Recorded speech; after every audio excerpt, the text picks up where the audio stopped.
Buenas noches, escuchantes, y bienvenidos al Pasadito. Un paseo poco transitado que pueda despertar en la mente una reflexión nueva, quizás una idea más, o puede que incluso un nuevo color. Un color que encienda una chispa que pueda brillar en la oscuridad.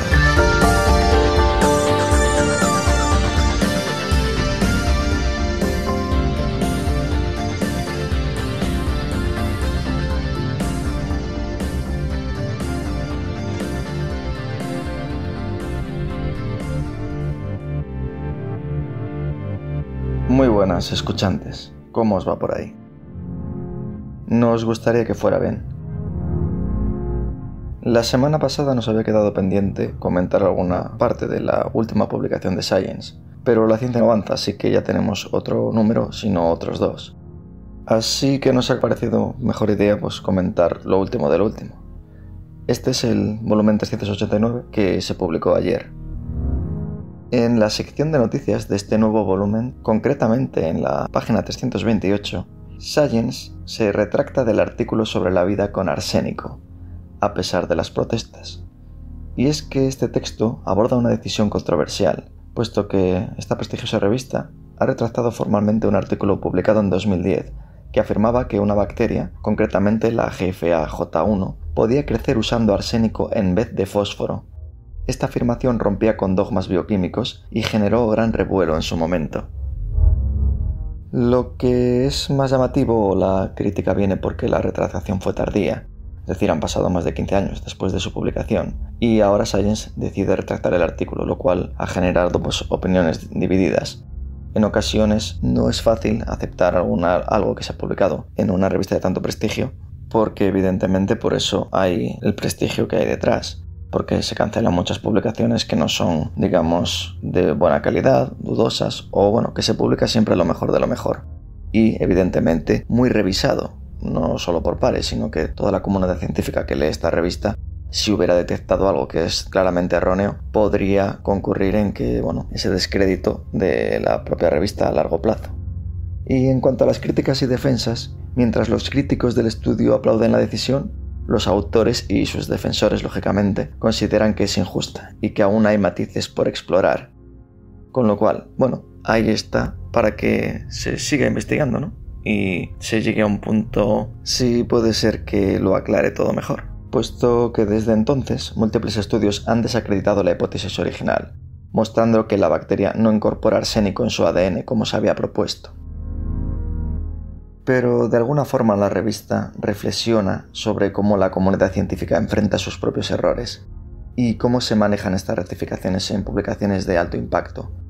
Es como una introspección sobre el proceso editorial, más allá de los aspectos clave o científicos, y de cómo rectificar es de sabios. En la 330 comentan cómo la alteración química de los pantanos podría ayudar a frenar las emisiones de metano.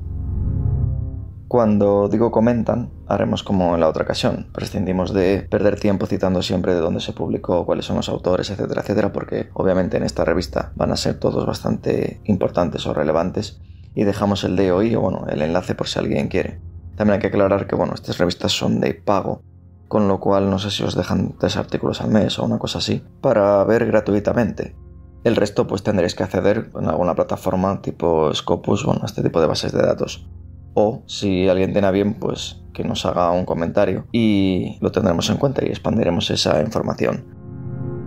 Aunque nunca lo pedimos explícitamente, sí que en este caso podría estar bien que si alguien hace un comentario, no solo porque pueda ayudar al posicionamiento, sino para que otras personas lo vean, ya que los comentarios o las peticiones que nos llegan suelen llegarnos por otras fuentes, que también está bien, correo electrónico, si alguien se quiere explayar más o hacer un poco más privado, pero si nadie lo hace a través de estas plataformas como iVoox, parece que nos lo inventamos.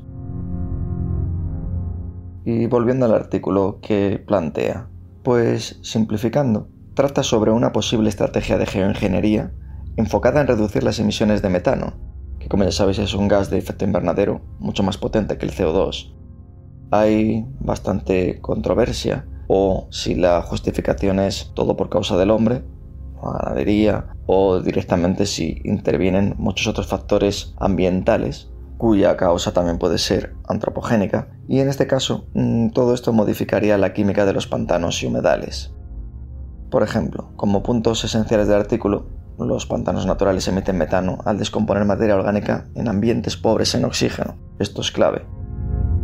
Y estos investigadores proponen alterar el equilibrio químico de estos ecosistemas, por ejemplo añadiendo sulfatos, porque se liberaría el metano de una forma reducida, al favorecer que los microbios no generen este gas. Sería como una especie de control biológico sobre el ecosistema. Si bien esta solución estaría en fase de experimentación y genera entusiasmo pero también cautela. Sobre todo cautela, puesto que modificar estos ecosistemas tendría unos riesgos ecológicos importantes. Mientras otros investigadores creen que podría ser una herramienta útil frente al calentamiento global o al cambio climático. En la siguiente página se habla de radiotelescopios y de cómo estos nuevos experimentos tecnológicos están democratizando la exploración del universo, con diseños más simples y distribuidos, más económicos, más sencillos, y que más países pueden aportar su parte científica, sobre todo grupos de investigación que igual no son tan reputados o que tengan una capacidad económica tan importante que pueden participar en la detección de fenómenos exóticos, lo que podría acelerar descubrimientos como la naturaleza de las FRB, que ahora comentaremos, o señales de inteligencia extraterrestre.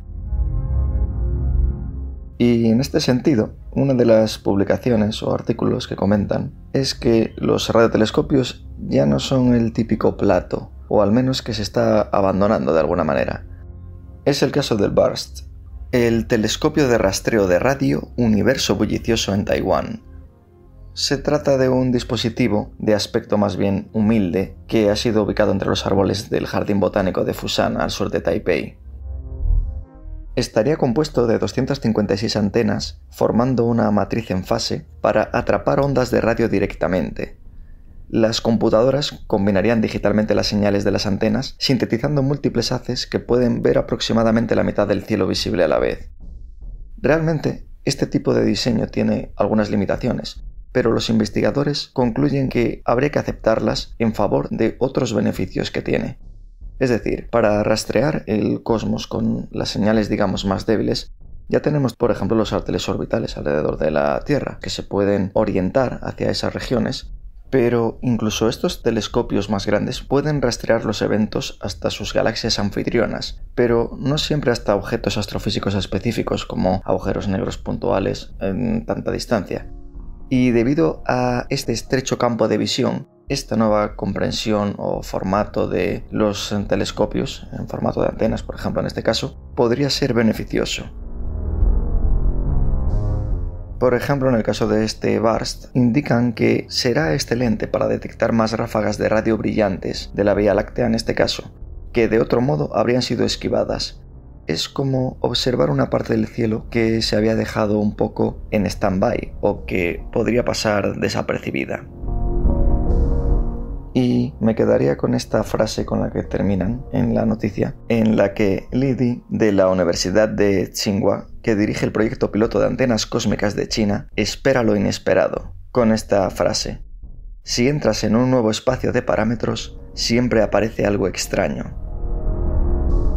Dicho de otra manera, si investigas siempre lo mismo, puede que encuentres cosas nuevas, pero si apartas lo que has desechado pensando que no sirve, probablemente dentro de esa paja también pueda haber algo importante. Es como aquella frase famosa de que si haces siempre lo mismo cometerás los mismos errores, pero si haces algo nuevo probablemente puedas encontrar algún acierto. En la página 333 se comentan los planes de la Unión Europea para expandir y rediseñar su programa de investigación y desarrollo, denominado Horizonte Europa, que es el principal instrumento de financiación científica y tecnológica de la Unión Europea. Lo primero que pensé al ver este artículo es de dónde va a salir la pasta, ya que Europa planea duplicar el programa de financiación insignia. De hecho, mucha de la investigación europea está bajo mínimos. En concreto en España solo hay que ver las plazas ofertadas. No solo el número, sino la duración de estas y los salarios acordes con estas.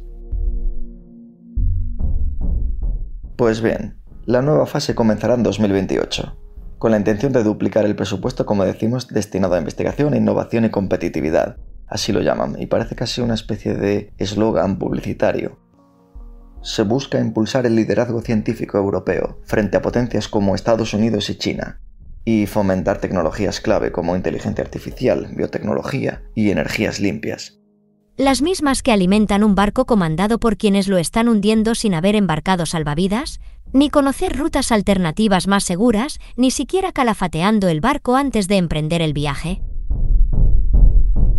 Todo esto suena muy bien, pero claro, ¿cómo se va a hacer? ¿Y de dónde va a salir la grasa para engrasar los engranajes de semejante máquina?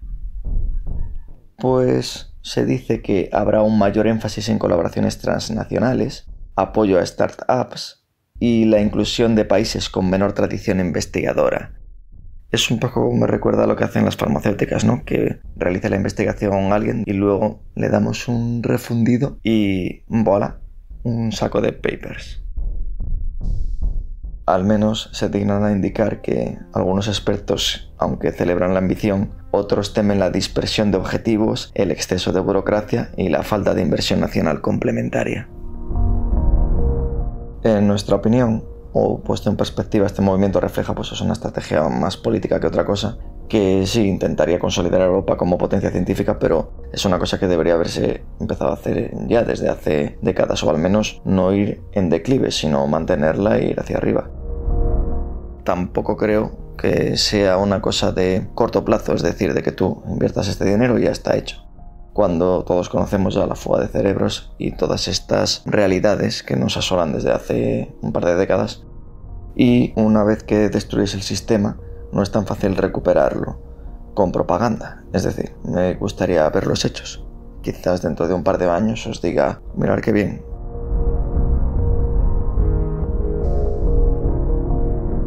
En la 335 analizan el debate de lo que ha sido puesto sobre la mesa en relación con el modelo FAIR, una propuesta para reformar cómo el gobierno estadounidense distribuye pagos generales a universidades y centros de investigación.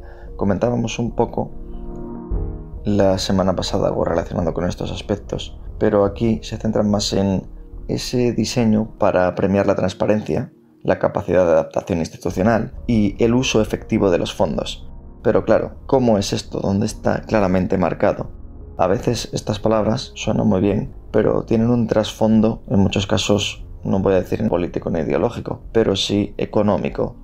Es decir, algunos responsables de política lo ven como una manera más equitativa de repartir el dinero, pero otros opinan que el modelo es demasiado complejo y potencialmente costoso de implementar, con lo cual es contraproducente, como que alguien puede beneficiarse más que otros, y varios directores universitarios señalan que no está claro cómo se calcularían estos ajustes, ni si se evitaría realmente la desigualdad histórica entre instituciones, que eso es evidente. Por eso las grandes universidades, no solo en Estados Unidos, sino a lo largo del mundo, recuerdo universidades que por el país en el que están puedas pensar, estoy pensando en una de las que estuve en Stellenbosch, en Sudáfrica, que alguien pueda pensar, bueno, es una universidad tercermundista, ¿no?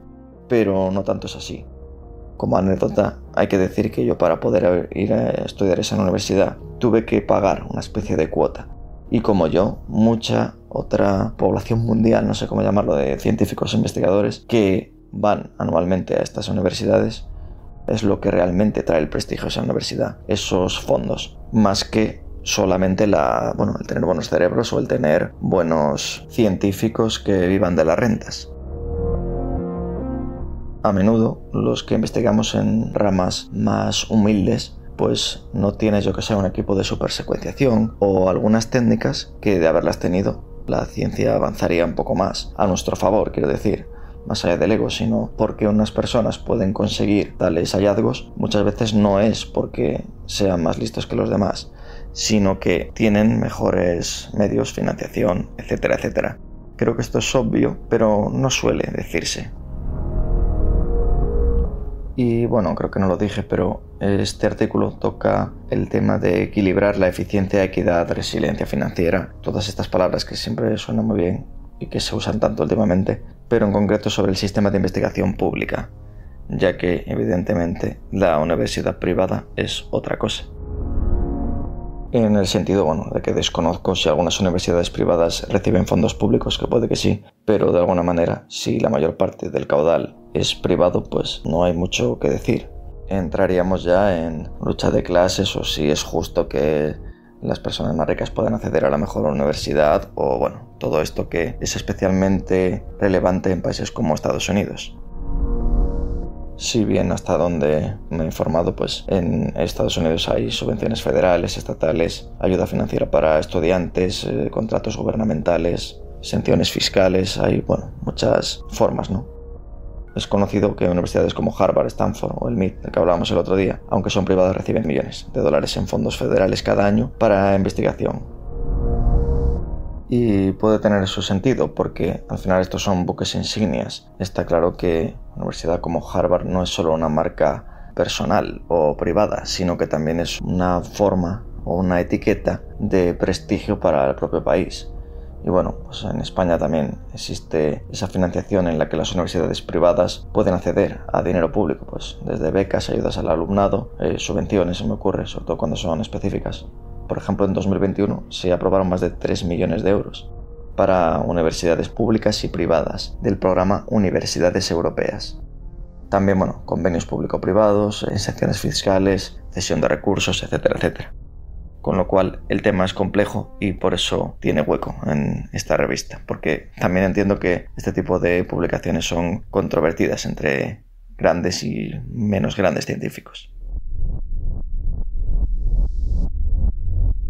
Y en relación con los científicos, en la página 336, un artículo analiza o examina cómo la ubicación geográfica de estos investigadores influye en su productividad científica. La idea principal es que concentrar la financiación en universidades de élite puede aumentar el rendimiento científico, pero también podría tener efectos secundarios. Y es que los científicos en instituciones bien financiadas tienden a publicar más y en revistas de mayor impacto, esto es sabido.